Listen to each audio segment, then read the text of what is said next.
Deion Sanders should look in the mirror after latest comments.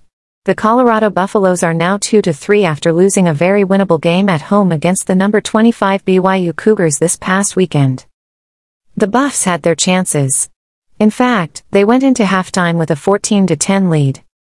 The second half saw Deion Sanders' team score just 7 points, though, while the defense gave up 14. And yet still, Colorado had its chances in the fourth quarter. Quarterback Kaiden Salter was sacked for a loss of 22 on a 3rd and 3, which was a backbreaker with 12:08 to go in the game.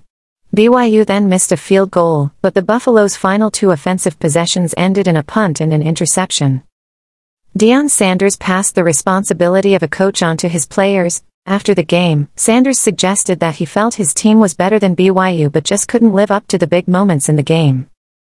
Coach Prime says his athletes need to do something about finding a way to step up in those big moments, but isn't that what coaching is all about?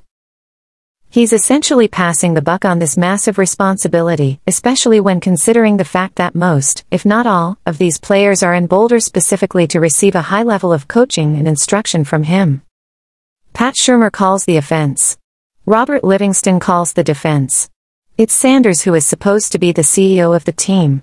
He's the hype man, for better or worse, so if his players weren't ready for these big spots, it's ultimately up to him to look in the mirror. Of course, admitting faults is not what the man nicknamed Primetime is known for, so there's really no reason to expect anything different from Colorado for the rest of this season.